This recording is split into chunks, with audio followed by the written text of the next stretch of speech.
Doña Clara tenía 78 años cuando todo sucedió. Era una mañana bochornosa de octubre, en algún punto entre la ciudad y la nada. Sentada en el asiento trasero de un coche viejo, apretaba el asa del bolso con tanta fuerza que los dedos le temblaban. Aunque no era miedo lo que sentía, era algo más extraño, una mezcla de alerta e intuición, como si el cuerpo supiera algo antes de que la mente lo entendiera. Su hija, Fernanda, conducía con un silencio gélido, como quien carga un peso que no quiere compartir. Clara no sabía aún que aquel sería el último día en que llamaría a Fernanda hija con alguna ternura. Creía que iban a visitar una finca que su nieta había mencionado. Hablaba del calor, de los árboles secos del camino, pero solo recibía respuestas monosilábicas, hasta que el coche se detuvo, en medio de la carretera, y todo cambió. Sin decir una palabra, Fernanda bajó, abrió la puerta del lado de Clara y dijo: «Seca, baja aquí, mamá». Ahora, Clara tardó en reaccionar. Pensó que era una broma de mal gusto. No bajó. Fernanda, impaciente, tiró de su bolso. Forzó su salida. «Es por aquí mismo. Luego alguien te busca». Aquello sonaba surrealista, absurdo, pero era real. Los ojos de su hija ya no mostraban ningún rastro de amor. Clara cayó de lado sobre el asfalto grueso, sintió que la rodilla se le rasgaba y el calor del dolor se extendía. Intentó levantarse mientras veía el coche arrancar deprisa, levantando polvo, desapareciendo entre los árboles secos. Se quedó allí, en el suelo caliente, con el sonido de los grillos y el corazón latiendo al ritmo del abandono. ¿Qué hace que una hija le haga esto a su propia madre? Ella no lo sabía, y en aquel momento, entender no era más importante que sobrevivir. Clara se quedó un tiempo sentada al borde de la carretera, las rodillas raspadas, los pies hinchados dentro de las sandalias viejas, intentando entender hacia dónde mirar. El silencio era denso, solo cortado por un viento seco que hacía girar las hojas sobre el asfalto. No pasaba ningún coche, no había sombra, ni señal de casa cerca. La carretera parecía no llevar a ninguna parte. Intentó usar el celular, pero no tenía señal. Pensó en seguir andando, pero le dolían las piernas. Entonces se volvió hacia el monte, donde los árboles formaban una especie de sendero desorganizado, como si aquel camino estuviera hecho solo para quien ya no tenía elección. Respiró hondo y entró. Sintió que el calor cambiaba, sofocante, con olor a tierra mojada y hojas podridas. Un olor vivo, pero que también traía muerte. Caminaba despacio, intentando no tropezar, y el tiempo parecía detenerse dentro de aquel bosque. El cuerpo le dolía, pero lo que más le dolía era lo que estaba sucediendo por dentro. Aquello no era solo un abandono, era una anulación. Clara revivía, paso a paso, momentos en que hizo todo por su hija. Noches en vela, las fiebres, los panecillos horneados antes de la escuela, las lágrimas secadas cuando Fernanda fue dejada por un novio, el dinero prestado para la compra del primer coche. ¿Y ahora aquello? ¿Un desahucio humano en medio de la nada? Lloró en silencio. El rostro sudado se mezclaba con las lágrimas, formando un barro caliente sobre la piel. De repente, un sonido diferente interrumpió sus pensamientos. Un gemido débil, casi humano, pero sofocado. Clara se detuvo. Se puso en alerta. Era más adelante, entre unos arbustos altos. Se acercó despacio, apartando las ramas con las manos temblorosas. Y entonces vio. Primero, Clara no entendió lo que estaba viendo. Había un hombre caído de lado, con los brazos atados a la espalda por un hilo grueso, como los usados en construcción. El rostro estaba hinchado, morado, con claras marcas de golpes. La camisa, rasgada y sucia de sangre seca, apenas le cubría el pecho. Gemía bajo, intentando abrir los ojos. La escena era tan absurda como lo que ella misma acababa de vivir. Por un momento, Clara pensó en retroceder, salir de allí, fingir que no vio. Pero algo dentro de ella, tal vez la misma fuerza que la mantuvo de pie después de la caída en la carretera, la hizo acercarse. Se agachó junto al hombre. «¿Me oyes?», preguntó. Él movió la cabeza, muy despacio. Tenía sangre en los labios y un ojo casi cerrado de tanto hincharse. Ella miró a su alrededor, buscó algún objeto que pudiera ayudar a soltar las ataduras. Nada. Entonces sacó una horquilla del pelo y comenzó a forzar el nudo. La respiración de él era corta, como si cada doloroso aliento necesitara vencer un peso enorme. Cuando logró soltarle las muñecas, Clara vio los cortes en los puños, rojos, casi abiertos. «Mi nombre es Clara», dijo, con una firmeza que sorprendió incluso a ella misma. «¿Puedes andar?». El hombre intentó levantarse, pero gimió de dolor y volvió a caer. Ella miró a su alrededor. No tenía un plan. No tenía idea de dónde estaba, ni cómo saldría de allí. Pero no lo iba a dejar. No después de lo que vio. Estaba a punto de intentar ayudarlo a arrastrarse cuando oyó otro sonido. Un llanto, agudo, finísimo, que venía de detrás de un arbusto. Era un sonido imposible de ignorar. Ella miró al hombre en el suelo, luego al arbusto. El corazón comenzó a latir más rápido. Se acercó con cuidado y apartó las ramas. Un bebé, envuelto en una manta azul claro sucia, rojo de tanto llorar. Al lado, un biberón con leche derramada y un pañal sucio.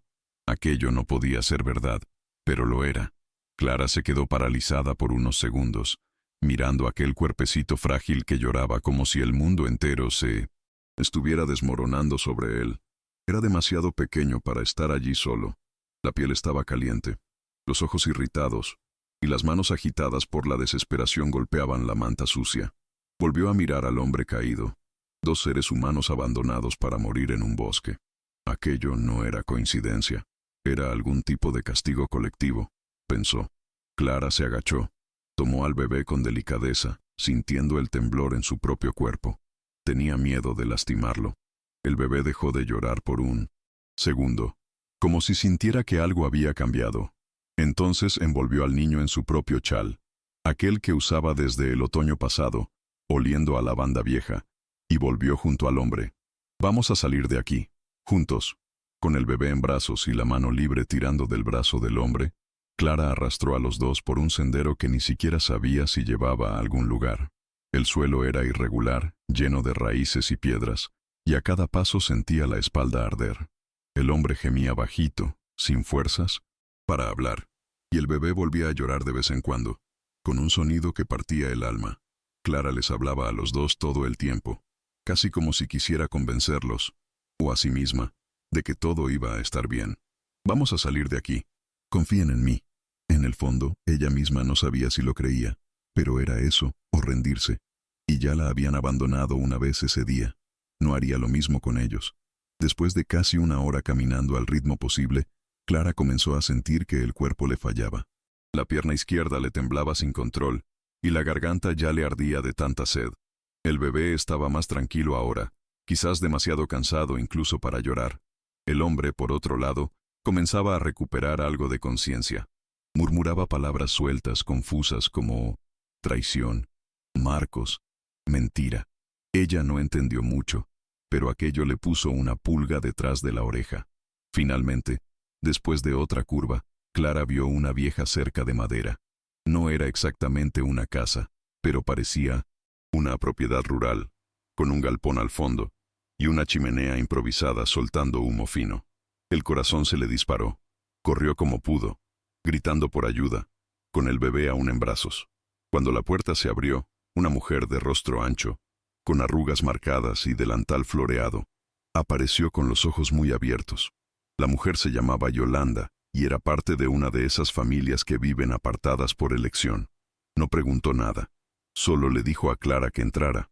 Puso al bebé en una cesta con mantas limpias y comenzó a calentar agua en la estufa de leña. Yolanda era de las que actúan primero, preguntan después. Fue a buscar a su marido, un hombre menudo llamado Seudito, quien ayudó a Clara a cargar al hombre herido hasta un colchón improvisado en el suelo de la sala. Durante la noche, Yolanda le dio el biberón al bebé, le puso pomadas en las heridas al hombre y preparó un caldo caliente para Clara. Nadie hacía preguntas, como si el simple hecho de estar vivos ya bastara para merecer cuidado. Clara lloró en silencio cuando tuvo un minuto a solas en el baño, mirándose el rostro en el espejo empañado, ojos hundidos, cabello desordenado, una mujer que, hasta hacía horas, solo quería un paseo con su hija. Ahora, cargaba 2 vidas a cuestas, y por primera vez en mucho tiempo, sentía que eso la mantenía en pie. A la mañana siguiente, Clara se despertó con el canto del gallo y el olor a café pasado en el colador de tela. Todavía tenía la ropa del día anterior, los pies adoloridos y el cuerpo pesado, pero algo dentro de ella parecía encendido. Yolanda ya estaba en la cocina, revolviendo la olla con leche y canela, mientras Eudito afilaba un cuchillo afuera, sentado en una silla baja. El bebé dormía en una cesta junto a la estufa, con las mejillas sonrosadas y el pecho subiendo y bajando despacio. Clara se acercó al hombre herido, que ahora dormía más tranquilo, con las muñecas vendadas y el rostro limpio de las costras de sangre. Se sentó a su lado y se quedó observando. Quería entender quién era, de dónde venía. Aquella figura extraña ahora formaba parte de su historia, como un capítulo que aparece sin previo aviso. Durante el café, Yolanda finalmente preguntó, ¿de dónde huiste? Clara se atragantó con el pan. Contó todo, sin adornos. Dijo el nombre de su hija, la forma en que la abandonaron, cómo encontró al hombre y al bebé. Yolanda escuchó en silencio, solo asintiendo lentamente con la cabeza, como quien ya ha visto muchas cosas. Cuando Clara terminó, esperó alguna reacción, un juicio tal vez. Pero Yolanda solo dijo, pues ahora están aquí, y nosotros lo solucionaremos. Aquello le caló hondo. Nadie le había dicho nunca algo así, no con tanta certeza.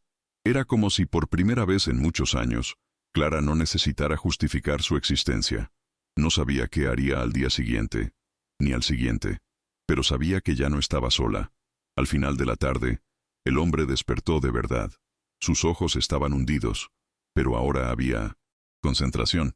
Intentó levantarse, pero gimió fuerte y volvió a caer en el colchón. Clara corrió hacia él. Tranquilo, estás a salvo. Él la miró como quien intenta recordar un sueño que se convirtió en pesadilla. Después de un tiempo susurró, mi nombre es Iván. Ella asintió, sin querer presionarlo. Soy Clara. Él cerró los ojos de nuevo, pero esta vez por cansancio, no por dolor. Cuando volvió a hablar, fue como si se desmoronara por dentro. Contó poco a poco. Tenía un socio, Marcos, que era como un hermano. Comenzaron un pequeño negocio juntos, una importadora de herramientas. Crecieron rápido. Iván se encargaba de las operaciones, Marcos de la parte jurídica y contable. Hasta que un día, sin previo aviso, todo se vino abajo. Falsificaron firmas, transfirieron cuentas, e Iván se quedó con la culpa, en la comisaría, con la dignidad arrancada. El golpe final fue la invitación de Marcos para resolver las cosas personalmente. Un encuentro en el monte, como si fueran a conversarme. Lejos de todo, Iván cayó en la trampa sin cuestionar. Fue golpeado por dos hombres que no conocía, mientras Marcos observaba de lejos. Después, lo tiraron en el bosque. Quería desaparecer, dijo, con los ojos rojos. Clara escuchó en silencio, apretando el chal contra su pecho. Sentía que conocía ese dolor. No igual, pero parecido. Un dolor que venía de confiar demasiado. Ella no preguntó por el bebé. Todavía no. Era como si supiera que, cuando la historia viniera, vendría en el momento adecuado. Esa noche, Clara se quedó despierta un rato mirando a los dos dormir. Iván en el colchón, el bebé en la cesta. Pensó que tal vez la vida había encontrado una manera de mostrarle que aún tenía un papel allí, no como madre de la hija ingrata, sino como guardiana de esos dos despojos humanos. En los días siguientes, Clara entró en una nueva rutina, como si el cuerpo supiera exactamente qué hacer. Se despertaba temprano, ayudaba a Yolanda con la huerta, preparaba biberones con la leche que conseguían de la cabra de la vecina y cambiaba los pañales improvisados del bebé, hechos con trapos de camiseta vieja. Iván mejoraba despacio. Los dolores persistían, pero ya conseguía sentarse y comer solo. Hablaban poco, pero cuando lo hacían, era con una intimidad extraña, como quien reconoce el dolor en el otro sin necesidad de explicar. Clara, que nunca fue de hablar mucho de sí, comenzó a contar pedacitos de su historia, de cómo había criado a su hija sola después de la muerte de su marido, de cómo se las arreglaba como costurera, de cómo su hija, al crecer, comenzó a tratarla como una carga. No había rabia al contar, había cansancio, un cansancio mudo que se acumula en quien fue ignorado poco a poco. Fue en una de esas conversaciones, mientras Iván tomaba el caldo caliente de ñame con ajo que Yolanda preparaba, que Clara preguntó por el bebé. El silencio fue instantáneo. Iván apoyó la cuchara con cuidado en el cuenco. Miró sus manos vendadas y tardó en responder. No sé. ¿Quién es? La frase golpeó a Clara como una piedra fría. Él contó que, después de ser golpeado, despertó ya atado. Escuchaba voces, pasos y el llanto de un bebé. Pero nunca vio quién dejó al niño allí. Quizás fue un mensaje, dijo, un aviso, o simplemente una coincidencia. Clara no creía mucho en coincidencias, pero tampoco veía por qué dudar. En el fondo, no importaba. El bebé estaba allí. Era real. Necesitaba a alguien, y en ese momento, más que nunca, Clara supo que ese alguien era ella. El bebé recibió el nombre de Nilo, a sugerencia de Yolanda, quien decía que todo nombre fuerte empieza con N. A Clara le pareció bonito. Recordó el río, la fuerza de la corriente, la vida que nace a su alrededor. Iván sonrió cuando lo escuchó, por primera vez mostrando los dientes, algo torcidos y con una falta en el canino izquierdo. Era una sonrisa cansada, pero sincera. Nilo comenzó a responder al nombre con pequeños gritos y ojos atentos. A pesar de ser frágil al principio, era un bebé. Listo. De esos que ya nacen observando el mundo como si estuvieran intentando entenderlo. Clara sentía una conexión inmediata, como si ese niño fuera parte de ella, incluso sin saber de dónde venía. Pasaba horas con él en brazos, cantando canciones antiguas que ni recordaba que sabía, y meciéndose despacio en la silla de paja del porche. Con el tiempo, Iván comenzó a caminar con la ayuda de un bastón improvisado por Seudito. Tenía las piernas marcadas por hematomas profundos y una costilla que aún le molestaba, pero estaba decidido a recuperarse. Quería trabajar, hacer algo útil, retribuir como decía todo el tiempo. Pero Clara era firme. Ya lo estás haciendo. Estás vivo. Estás aquí. Eso ya es más de lo que mucha gente. Él bajaba los ojos, siempre con esa mezcla de gratitud y vergüenza. Entre una cucharada de sopa y otra, los tres comenzaron a formar una especie de núcleo extraño. Un hombre herido, un bebé sin pasado y una anciana olvidada. Pero no era extraño en el mal sentido. Era improbable. Y quizás por eso mismo, tan fuerte. Las noches dejaron de ser silenciosas.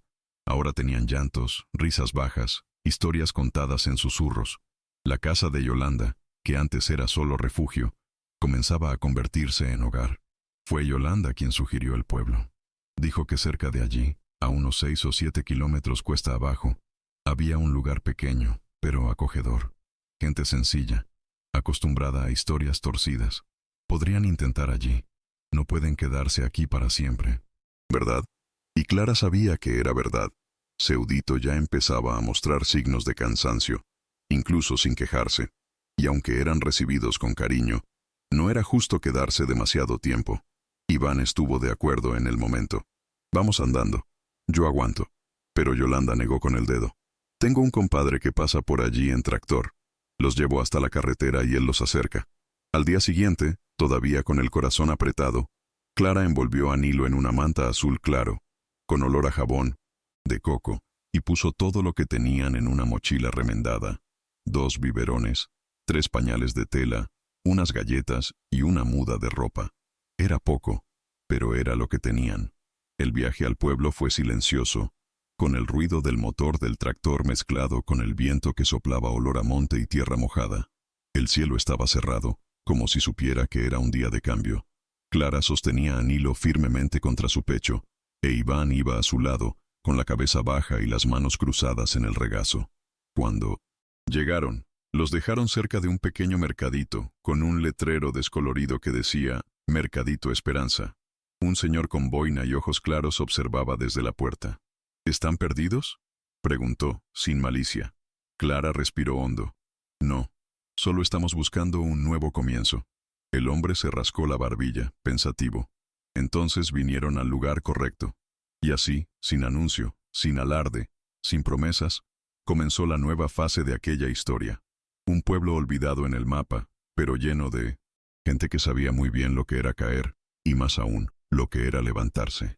En los primeros días en el pueblo, Clara e Iván se quedaron en una casita en la parte trasera de la iglesia, cedida por el padre Juan, un hombre delgado, de cabellos blancos erizados y un humor sarcástico que tomaba a todos desprevenidos. Aquí es apretado, pero nadie muere de apretura. dijo, entregando la llave en un llavero hecho con una tapa de botella. La casa tenía un solo ambiente, con una cama de matrimonio, antigua, una hamaca en la esquina y un lavabo con un grifo que gemía. Pero para quienes venían de la nada, aquello era casi un palacio. Clara cuidaba de Nilo durante el día, salía a buscar agua y a ayudar en las tareas de la iglesia. Iván comenzó a colaborar con pequeños arreglos, reparando cosas que nadie más sabía cómo manejar. Cerraduras viejas, bancos rotos, hasta la caja de sonido del coro que llevaba meses muda. El pueblo parecía un lugar fuera del tiempo. No había prisa. La gente se saludaba por su nombre, conocía la vida de los demás, pero sin esa malicia de pueblo pequeño. Era más bien como quien cuida. Cuando supieron la historia de Clara e Iván, nadie preguntó mucho. Solo se fueron acercando poco a poco. Doña Lourdes trajo una cesta con ropa infantil. Cedo Radio prestó una hornilla portátil. Los niños empezaron a jugar cerca de la casa, curiosos con el bebé y con la seriedad de Iván. Y Clara, por primera vez en años, sintió que podía respirar hondo sin miedo a quien estuviera cerca. No era solo refugio, era aceptación. Un tipo de pertenencia que no venía por la sangre, sino por la elección mutua de permanecer. Fue una tarde de miércoles, mientras Clara tendía la ropa en el tendedero improvisado con hilo entre dos vigas, que Iván apareció con una idea atascada en la garganta. Estoy pensando en abrir un pequeño taller, nada grande, solo para arreglar las cosas de la gente. Clara lo miró de reojo, sosteniendo un pañal mojado. ¿Crees que funcione? Él se encogió de hombros, pero tenía un brillo en los ojos. Si no funciona, al menos lo intento. Necesito sentirme útil. Y ella lo entendió. No se trataba solo de ganar algo de dinero. Se trataba de reconstruir lo que quedaba de la autoestima. El padre se dio una pequeña habitación en la parte trasera de la parroquia. En pocos días, Iván ya tenía un banco de trabajo, algunas herramientas donadas y una fila de vecinos pidiendo reparaciones. Había días en que volvía a casa con la cara sucia de grasa y una sonrisa tímida en la comisura de la boca.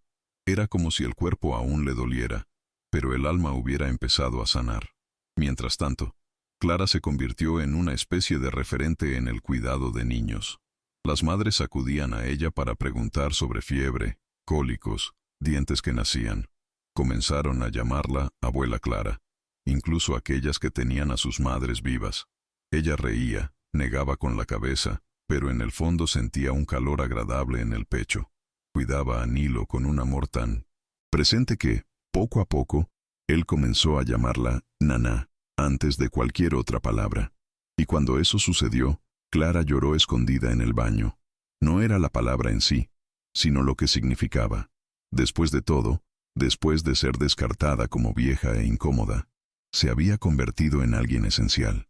Aquello que nadie más quería se convirtió en el centro de la vida de alguien. Y por primera vez en mucho tiempo, se permitió creer que aún tenía sentido estar allí, viva, respirando, construyendo. Los recuerdos de lo ocurrido en el bosque aún venían, de vez en cuando, como una película cortada. Iván tenía pesadillas. Se despertaba sudando, jadeando, con los ojos muy abiertos como si aún estuviera atado. Clara era quien lo calmaba, sentándose junto a la hamaca, ofreciéndole agua y silencio. Él nunca contaba lo que veía en los sueños, pero ella lo sabía. Era el rostro de su socio, las risas, el golpe en la cabeza, el suelo húmedo bajo el cuerpo caído. En uno de esos momentos, ya con el sol saliendo, él murmuró: «Todavía está ahí fuera», viviendo como si nada hubiera pasado. Clara respiró hondo, tomó una manta y le cubrió los hombros. «Pero tú también estás». Y eso ya es más de lo que él quería. Iván se quedó quieto, mirando el techo manchado de moho. Ella no lo sabía, pero en esa frase sencilla, había plantado una semilla de fuerza que él regaría por mucho tiempo. Con el paso de los meses, Iván comenzó a contar más, a pedazos, sin orden, como si fuera reconstruyendo su propia historia. Contó del pequeño negocio que construyó con su socio, de cómo empezaron vendiendo piezas usadas, luego pasaron a fabricar por encargo. Estaba funcionando, ¿sabes? Creía que era para siempre. La traición llegó como un vendaval silencioso, de esos que no oyes llegar. Pero cuando te das cuenta, ya lo han destruido todo. El amigo falsificó documentos, desvió dinero y, al final, orquestó el ataque. Me llamó para ir a ver un terreno. Dijo que era para la expansión. Fui. Pausa. Idiota. Clara no dijo nada. Solo le apretó el hombro con su mano callosa. Era fácil juzgar a distancia. Difícil era vivir la ingenuidad de confiar en alguien a quien llamabas hermano. Iván contó que, después de la paliza, se despertó con la cara en el barro, sintiendo sabor a sangre y tierra. Las manos las tenía atadas con hilo de nylon grueso, cortándole la piel. Recordaba haber gritado, pero la garganta le falló. Estuvo horas allí, creyendo que iba a morir. Solo cuando oscureció, logró arrastrarse hasta un árbol y golpear la espalda contra él, intentando romper la atadura. Fue así como Clara lo encontró, ya medio inconsciente, con hormigas subiendo por la pierna y los ojos fijos. Mientras contaba esto, sus ojos se llenaban, pero él no lloraba. Apretó los puños, como quien quiere contener la rabia y el dolor en el mismo gesto. Creí que iba a morir odiando todo, y al final, fue una señora de pelo blanco quien me salvó. Clara solo sonrió, un poco avergonzada. No fue nada, pero él insistió. Fue todo. En el pueblo la historia de Iván comenzó a circular, poco a poco, como ocurre en esos lugares. Entre líneas, en las conversaciones entre café y café. Nadie lo juzgó. Al contrario, comenzaron a respetarlo más. Era como si, al conocer su caída, la gente admirara aún más su fuerza para levantarse. Un día, Seu Artur, que no hablaba mucho con nadie, apareció con unos alicates y un soplete antiguo, diciendo que podía donarlos. Los vas a necesitar si quieres trabajar con cosas más pesadas. Iván aceptó con un emocionado asentimiento. El mismo día, Clara llegó a casa y encontró el taller con un pequeño cartel hecho a mano. Arreglos Iván. Aquí lo intentamos de nuevo. Era simple, pero fuerte. Ella leyó aquello y sintió un nudo en la garganta. De alguna manera, era como si todos allí, poco a poco, se estuvieran reconstruyendo juntos. Clara también se fue abriendo poco a poco. Contó sobre Alana, su hija. No con rabia, ni con odio, sino con ese tipo de tristeza que llega, con el tiempo, como una filtración con la que aprendes a convivir. Dijo que Alana siempre fue fría, desde pequeña. No sé si fue mi culpa. Quizás amé demasiado, asfixié. Iván escuchó en silencio. No era el tipo de dolor que se arregla con consejos. Y entonces contó el día del abandono, del coche que se detuvo al borde de la carretera, de la excusa barata de solo voy allí, ya vuelvo, y del sonido de los neumáticos desapareciendo. Me quedé sentada en el monte durante horas pensando que era una broma. Ella se secó los ojos con el dobladillo de la blusa. Luego vino el miedo. Y después una extraña calma, como si ya supiera que aquello era el final de verdad. Iván apretó los labios y dijo, sin pensar, fue el principio, Clara. Después de esa conversación, los dos parecían más ligeros, como si se hubieran quitado un peso invisible de encima, y, de algún modo, más cercanos. No era romance, no era pasión, era una intimidad forjada en el fuego de la supervivencia. Comenzaron a dividir las tareas con más naturalidad. Iván buscaba leña, Clara cocinaba. Uno cambiaba el pañal, el otro hacía eructar al bebé. Y Nilo crecía en medio de ese afecto improvisado, pero honesto. Comenzó a gatear por la casa, golpeando las manos en el suelo de cemento como quien marca territorio. Aprendió a sonreír antes de llorar. Y cada vez que se reía a carcajadas, Clara sentía el corazón saltar de una manera que ya había olvidado cómo era. Allí, entre restos del pasado y ladrillos del presente, una nueva vida se cosía con hilo de compasión y aguja de coraje.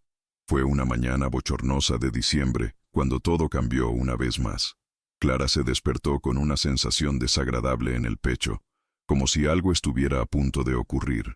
El cielo estaba gris, pesado, y el silencio del pueblo parecía más denso de lo normal.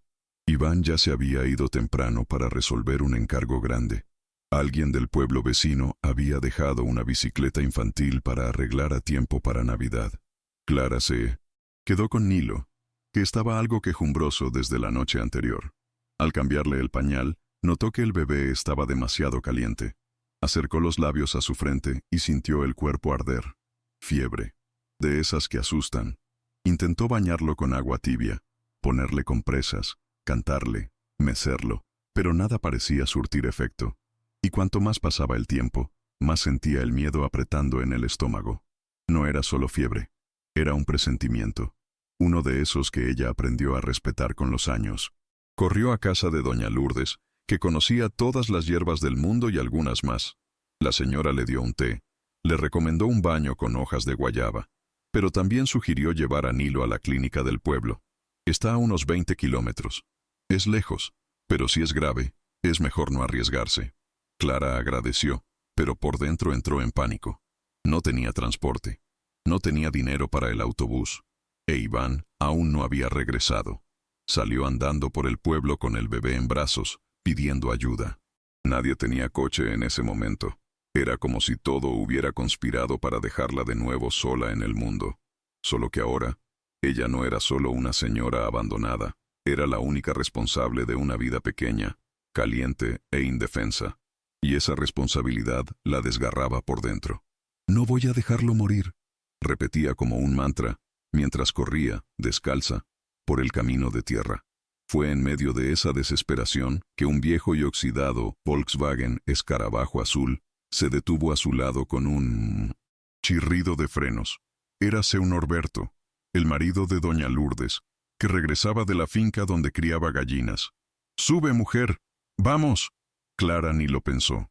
Entró con Nilo en brazos, sudando y temblando. El asiento era caliente y duro, pero ella solo pensaba en mantener al bebé despierto. Lo mecía, le cantaba bajito, le daba palmaditas suaves en la mejilla. La carretera parecía no terminar nunca, llena de baches, polvo subiendo como una niebla seca. Norberto conducía con los ojos fijos, sin decir palabra. Era como si él supiera que allí dentro, entre los gritos ahogados del motor, había una urgencia mayor que cualquier conversación. Llegaron a la clínica después de 40 minutos que parecieron horas. Clara salió del coche corriendo, gritando por ayuda. «El bebé está ardiendo. Ayúdenme, por el amor de Dios». En la recepción todo pareció demasiado lento. Papeles, preguntas, espera. Hasta que finalmente una enfermera le quitó a Nilo de los brazos. «Tranquila, lo vamos a cuidar». Pero la tranquilidad era lo último posible. Clara se sentó en un banco de madera, con la blusa mojada de sudor y miedo. Le temblaban las manos, los ojos fijos en la puerta por donde la enfermera había entrado. Rezó, cosa que no hacía desde hacía mucho tiempo. No una oración aprendida de memoria, sino un ruego crudo, instintivo. «No te lo lleves. Llévame a mí, pero no te lo lleves a él». Y se quedó allí, repitiendo eso bajito, como quien negocia con un Dios cansado. Minutos después, Iván llegó sin aliento, con la cara sucia de grasa y un ojo rojo de desesperación. «¿Qué pasó?». Clara lo miró y solo pudo decir: «La fiebre. Vino fuerte». Y en ese momento, él se sentó a su lado, le tomó la mano, y los dos se quedaron allí, en silencio, esperando juntos. Después de más de una hora, la médica apareció con un semblante neutro, de esos que uno intenta descifrar antes de la primera palabra. «Está estable ahora». Era una infección intestinal, pero llegó a tiempo. Clara soltó el aire, que ni siquiera sabía que estaba conteniendo. Sintió los hombros caer como si cargara sacos de cemento. Iván se pasó la mano por el rostro, aliviado. La médica continuó: «Lo dejaremos en observación hasta mañana. Necesitará hidratación y antibiótico». Clara asintió con la cabeza, aún medio en trance. Cuando la dejaron entrar en la habitación, Nilo estaba durmiendo, con un suero en su bracito minúsculo. Ella se acercó despacio, arrastró una silla y se quedó mirando su pecho subir y bajar, lentamente. Allí, en aquella habitación blanca con olor a hospital, Clara tuvo una certeza. Ella no era solo una cuidadora improvisada, era abuela de ese niño, era familia. Regresaron al pueblo al final del día siguiente. El sol ya estaba bajo, tiñéndolo todo de naranja. El coche de Norberto tosía más de lo que andaba, pero los llevó de vuelta como un héroe cansado. Cuando entraron en casa, Nilo rió, como si reconociera el lugar. Clara lloró de nuevo, de cansancio, de gratitud, de miedo pasado. Iván arregló la hamaca, preparó un caldo de verduras e hizo hincapié en dárselo en la boca, diciendo: «Ahora es mi turno de cuidarte». Aquella noche fue silenciosa, pero con un tipo de paz que solo llega después de un gran susto. Clara durmió con Nilo en brazos, e Iván, al otro lado de la habitación, durmió con la mano extendida, tocando el pie de la hamaca, como si necesitara asegurarse de que ella todavía estaba allí. En ese simple gesto, sin palabras, había un pacto invisible, de supervivencia, de protección mutua, de algo que se parecía mucho al amor. En los días que siguieron, Clara notó algo diferente en el pueblo. La gente comenzó a llamar más a su puerta, no solo para pedir consejos sobre el té adecuado para el dolor de estómago o preguntar si Nilo podía jugar con sus nietos, sino para simplemente estar allí. Doña Lourdes apareció con un pastel de harina de maíz. Seu Artur trajo una radio vieja que todavía funcionaba. E incluso Marina, la chica callada de la tienda, dejó un paquete de pañales en la puerta con una nota garabateada. Para la abuela más brava y dulce del mundo. Clara leía aquello y sentía un calor en el pecho. Durante mucho tiempo, ella pensó que se había vuelto invisible. Pero allí, en aquel pequeño pueblo, entre gallinas sueltas y ropa en el tendedero, había encontrado algo que ya no esperaba. Un lugar. No era solo la casa. Era ser vista. Ser necesaria. Iván también empezó a florecer. El taller creció. Ahora no solo arreglaba bicicletas, sino también ollas, licuadoras. E incluso apareció un carro por allí. Ganaba poco, pero lo suficiente para comprar arroz, pollo y una caja de herramientas nueva, que él decía que era su tesoro. A veces, él y Clara se sentaban en el porche, tomando café fuerte en vasos de mermelada, mientras Nilo jugaba con tapas de ollas en el suelo. En esos momentos, hablaban poco, pero había una complicidad muda entre ellos. En uno de esos atardeceres, Clara lo miró y dijo, «Sabes que no fue en vano, ¿verdad?» Iván frunció el ceño. «El habernos encontrado, el camino, el monte, el bebé, todo eso. Parece absurdo, pero es como si tuviera que ser». Iván se quedó en silencio un instante. Luego asintió lentamente. «Usted me salvó, doña Clara, más de una vez».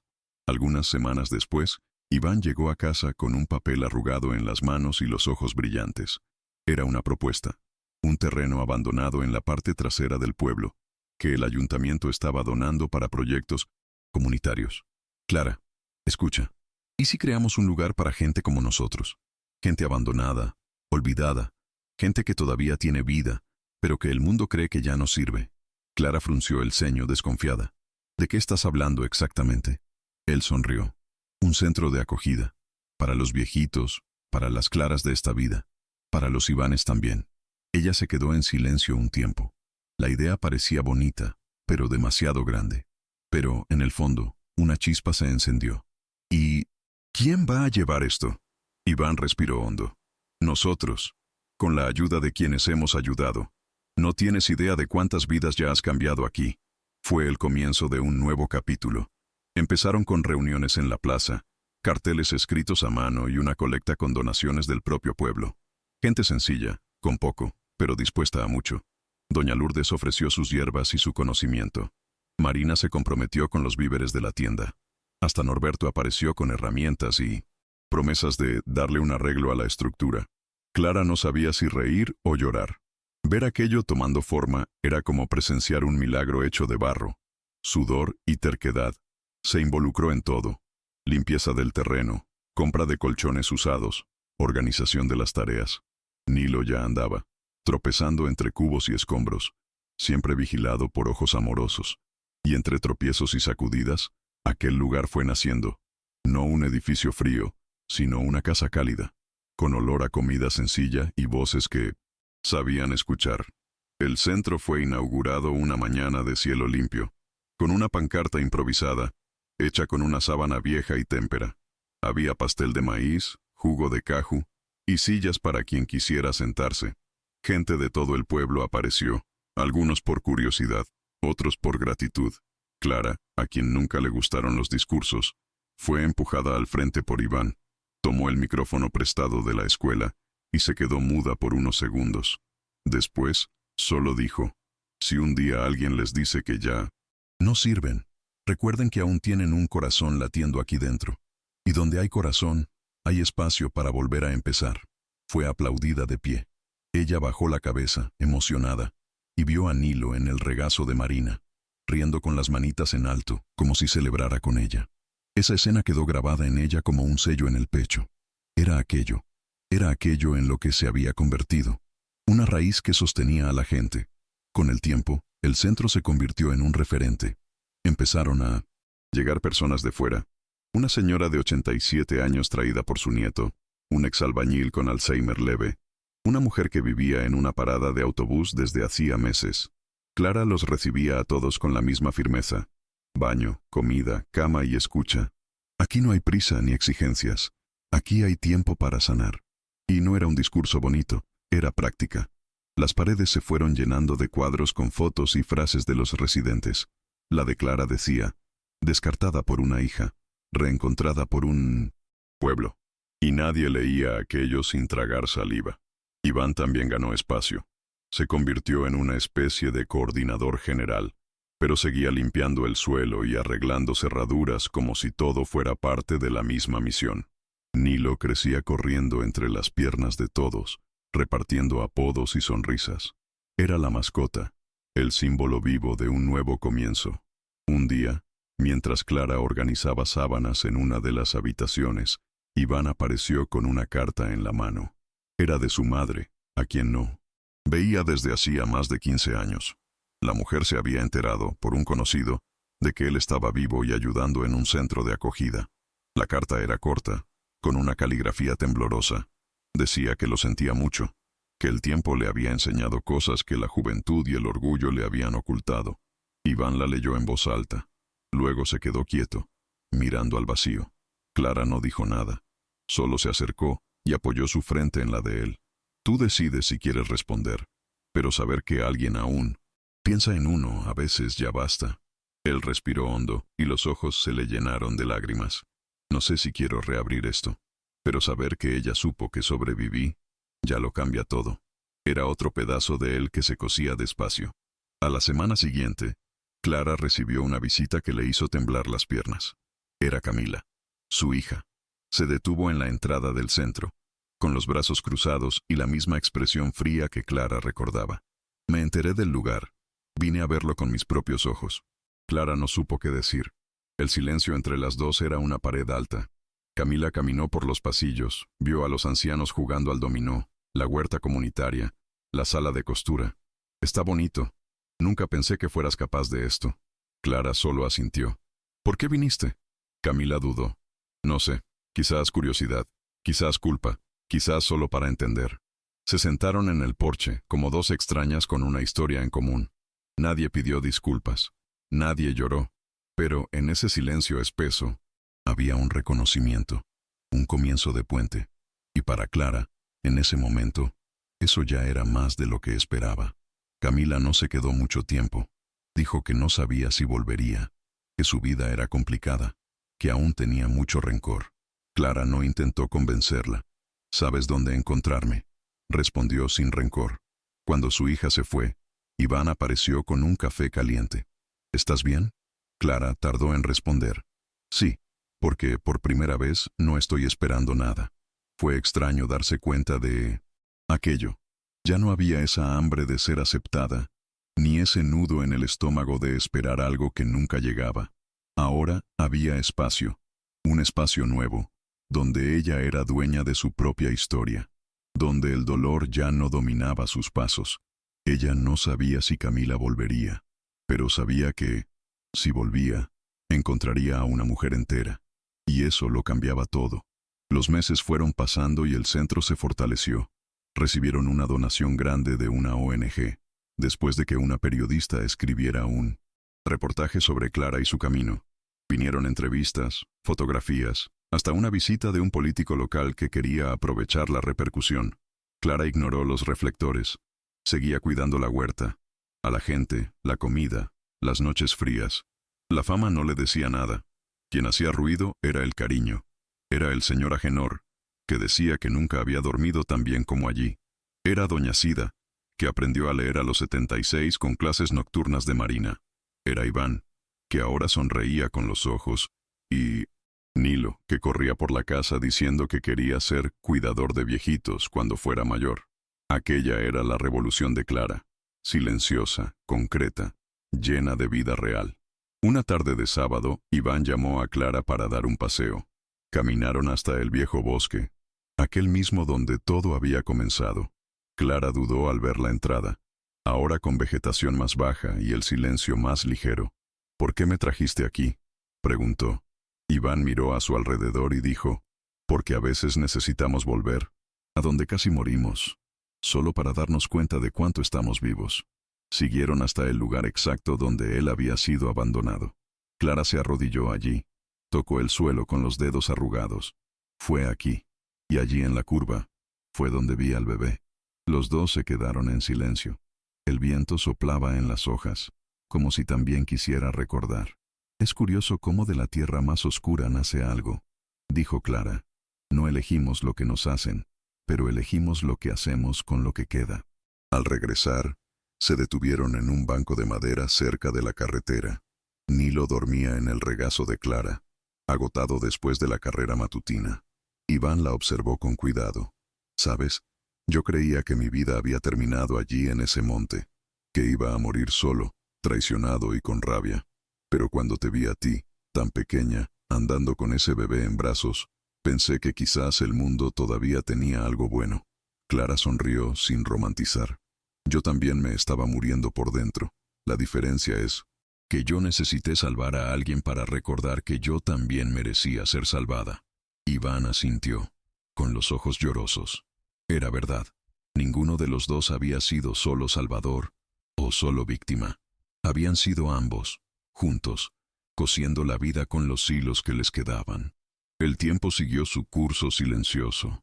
Nilo cumplió 5 años con una fiesta llena de pastel de harina de maíz, banderines torcidos y un sombrero de papel que no se le quedaba en la cabeza. Él le pidió a Clara que le contara la historia del día en que volvió a nacer, y ella se la contó, a su manera, simple, directa, sin adornos.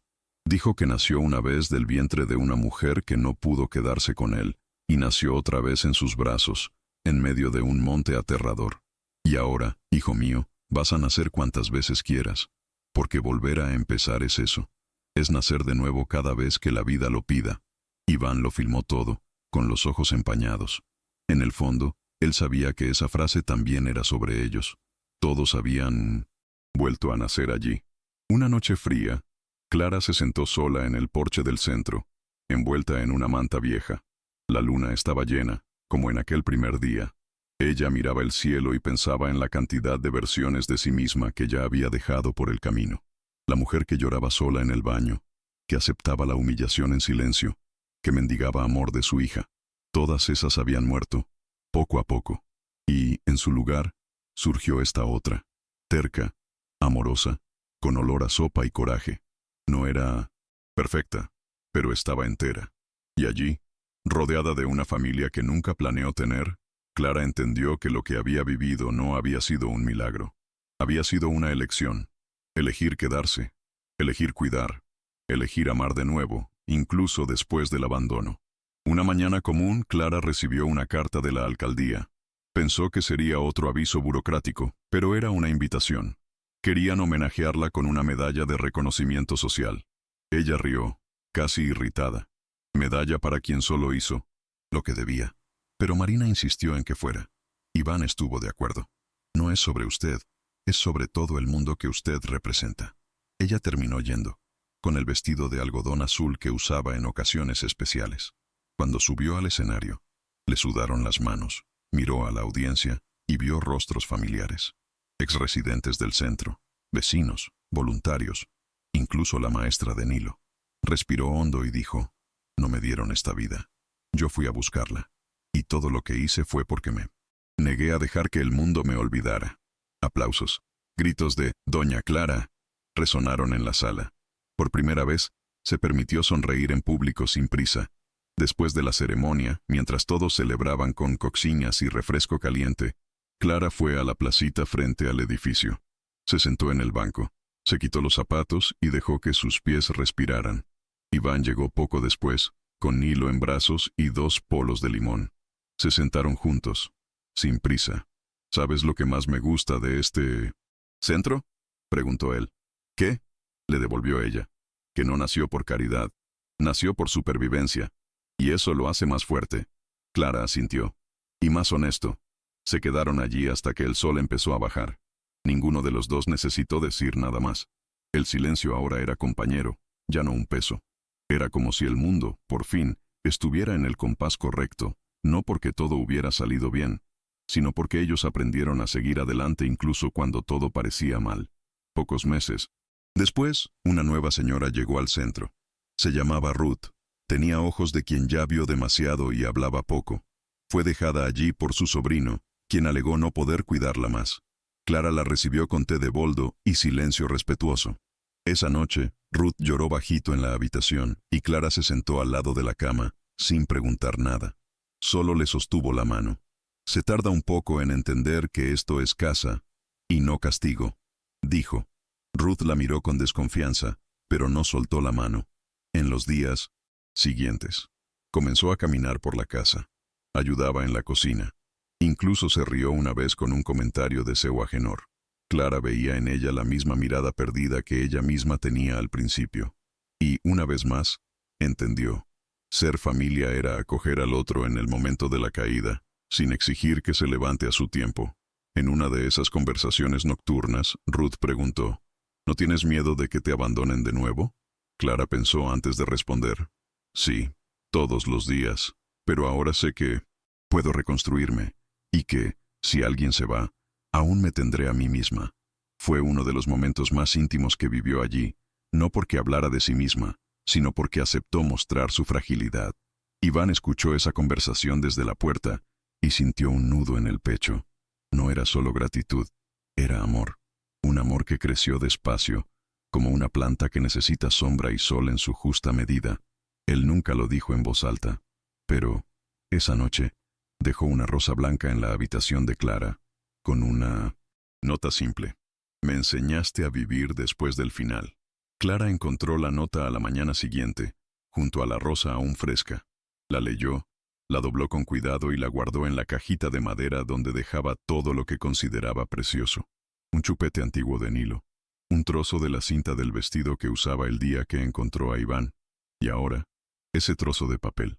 No le dijo nada a Iván ese día, solo lo miró de una manera diferente, una mirada llena de entendimiento, de quien sabía lo que no necesitaba ser dicho, y por la noche, preparó su sopa preferida, calabaza con jengibre. Mientras comían juntos en la cocina, en silencio, el gesto habló más fuerte que cualquier declaración. Era amor, sí, pero un amor sin prisa, sin moldes, construido a partir de los escombros. Un amor que no necesitaba probar nada a nadie.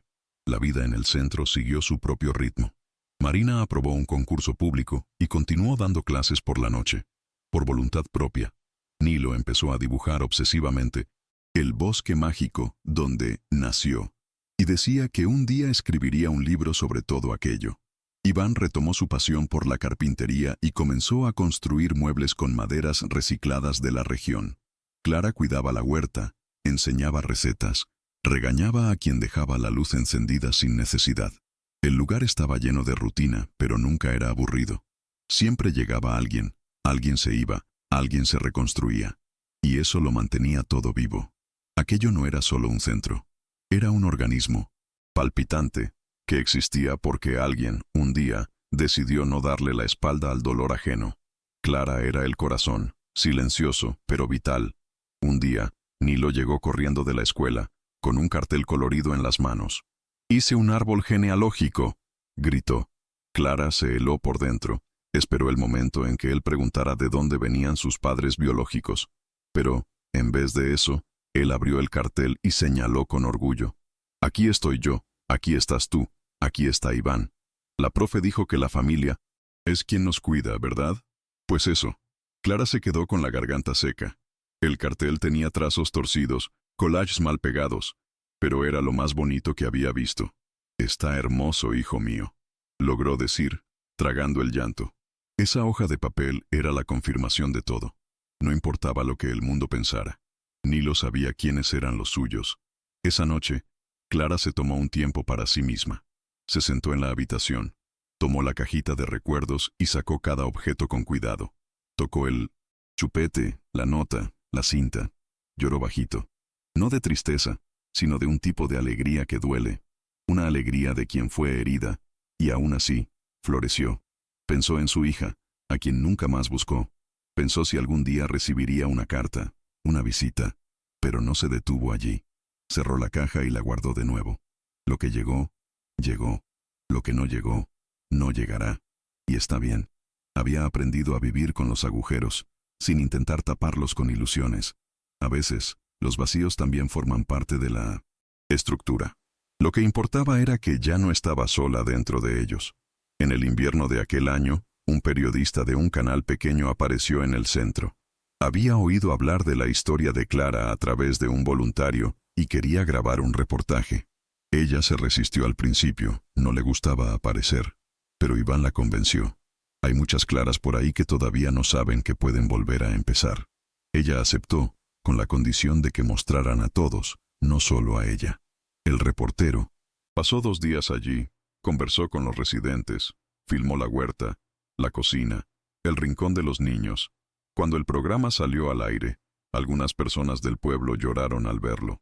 Otras, que nunca se habían acercado, fueron a ofrecer ayuda, alimentos, ropa, tiempo.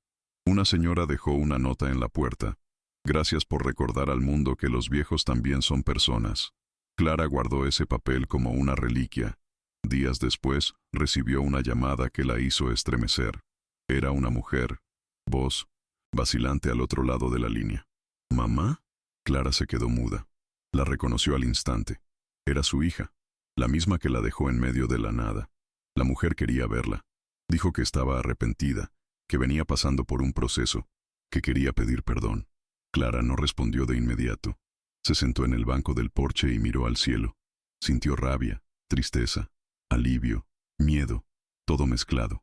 Después de un largo silencio dijo, «Puedes venir, pero ven con la verdad, porque aquí no fingimos». Amor. Su hija lloró al otro lado de la línea. No fijaron fecha, pero el simple hecho de haber llamado ya lo desordenaba todo por dentro. Clara sabía que, cuando, y si, ese encuentro ocurriera, sería un nuevo comienzo. Y ella ya sabía lidiar con eso. El domingo siguiente Clara se levantó más temprano de lo habitual. Preparó café fuerte, buñuelos, y puso la mesa con servilletas bordadas. No sabía si su hija vendría ese día, pero quería estar lista, por si acaso. Era su forma de decir, estoy abierta, pero no indefensa. A medida que pasaban las horas y nadie aparecía, sintió una ligera opresión en el pecho, pero ya no era la desesperación de antes. Era solo el recuerdo de que el mundo no gira a nuestro ritmo. Por la tarde, Marina pasó a buscar a Nilo, que iba a dormir en su casa. Antes de irse, el niño corrió hacia Clara y dijo, «Si viene y te lastima de nuevo, le voy a dar un puñetazo». Clara rió a carcajadas. «No hará falta, mi amor. Pero gracias por defenderme». Iván se quedó con ella, tomando té al final del día, escuchando la radio de pilas con estática. «¿Todavía quieres que venga?», preguntó él. Clara pensó, «Sí, porque quiero enfrentarlo de frente, pero ya no lo necesito para vivir. Es diferente». Él entendió. Se quedaron allí en silencio, el mismo silencio confortable de siempre. Esa noche, Clara soñó con el bosque por primera vez en mucho tiempo. En el sueño, ella caminaba sola entre los árboles, hasta que encontró un claro donde Iván, Nilo y otros residentes del centro estaban sentados en un picnic. Cuando ella se acercaba, todos se levantaban, sonreían, y alguien decía, «¿Has vuelto?». Clara se despertó con el rostro mojado, pero no era tristeza, era gratitud por seguir allí. A la semana siguiente, un grupo de jóvenes voluntarios llegó al centro para reformar una de las salas antiguas. Eran estudiantes de arquitectura, animados, ruidosos, llenos de preguntas. A Clara le pareció divertido, pero se mantuvo en su rincón observando. Hasta que una chica, delgada, con trenzas rojas y pecas esparcidas como confeti, se acercó a ella y preguntó, «¿Usted es Clara?». Cuando ella confirmó con una sonrisa discreta, la chica dijo, «Mi abuela fue cuidada aquí. Antes de morir, me contó sobre usted. Dijo que, si algún día me sentía perdida, debía venir aquí, porque aquí había suelo». Clara sintió que el suelo temblaba, y entonces entendió. Ella no era solo un refugio, era una referencia, era un punto de retorno para quien ya no sabía dónde estaba. Más, tarde. Esa misma tarde, mientras regaba las plantas con Iván, Clara comentó sobre la chica. «¿Se da cuenta de lo que creó, ¿Doña Clara?, preguntó él. No cree nada sola, respondió ella, desviando la mirada. Pero fue usted quien encendió la primera luz, insistió Iván. Ella se encogió de hombros, pero se quedó pensativa. Por la noche, anotó en un cuadernito escondido en el cajón de la cómoda. Quizás el sentido de la vida sea solo este: encender una vela en la oscuridad de alguien. Y, con 1900, suerte, esa vela enciende otra, y otra más, hasta que nadie más esté solo en la oscuridad. Cerró el cuaderno y se durmió con el corazón en calma. No necesitaba homenajes, ya tenía su paz.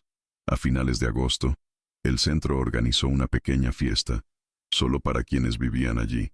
Nada de grandes eventos, solo música puesta en una caja de sonido, comida casera y gente bailando con zapatos cómodos. Nilo se subió a una silla para dar un discurso, y anunció que quería ser escritor, para contar historias como la de la abuela Clara, que salvó a la gente con amor, y no con armas o dinero. Todos aplaudieron. Clara se puso roja, riendo con timidez, pero por dentro fue como si le entregaran un premio invisible allí.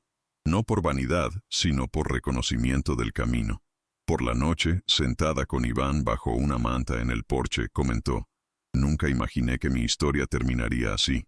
Y él respondió: «No ha terminado. Solo se ha convertido en una semilla». 2 meses después, Iván inauguró oficialmente el espacio que decidió llamar Casa Clara. La placa fue hecha a mano, en madera oscura con letras esculpidas por él mismo. Clara intentó impedir el homenaje, pero Iván fue firme. «Usted nos enseñó a sobrevivir con dignidad. Esto necesita un nombre». La ceremonia fue sencilla. Nada de discursos largos, solo un círculo de manos dadas, 1 minuto de silencio y una canción que Nilo eligió: «Ve la infancia», de Tribalistas. Clara lloró de principio a fin, no por el nombre en la placa, sino por el camino que la llevó hasta allí, por la curva improbable de la vida, por haber sido desechada y aún así, haber encontrado un lugar donde era esencial, por haber dejado algo que continuaría después de ella. Al final de ese día, ya acostada, Clara miró al techo y sintió algo diferente. No era euforia ni tristeza, era un sosiego raro, de esos que uno solo siente después de mucho ruido por dentro. Pensó en su hija, en el bebé en el bosque, en el hombre caído, en el camino de tierra, en el pueblo, en el centro, en el cartel de Nilo, en la niña de trenzas rojas. Cada pieza encajada, como en un rompecabezas que ella ni siquiera sabía que estaba armando. Y entonces entendió: no había sido salvada por nadie. Fue ella quien se salvó, al decidir amar, incluso cuando nadie la amó de vuelta, al elegir no endurecerse, al insistir en existir con dulzura. Durmió temprano esa noche, el sueño ligero de los que han cumplido algo importante, aunque nadie lo vea, y aunque el mundo siguiera girando sin importarle lo que ella hizo. En ese pequeño trozo de tierra, las cosas eran diferentes gracias a ella. Al día siguiente, se despertaría como siempre, con dolor de espalda, té de hinojo y una lista de cosas por resolver. Pero ahora, cada día era también un pedazo de eternidad, porque había dejado algo que no podía ser deshecho, un hilo de luz entre personas rotas que juntas se reconstruyeron, y eso bastaba.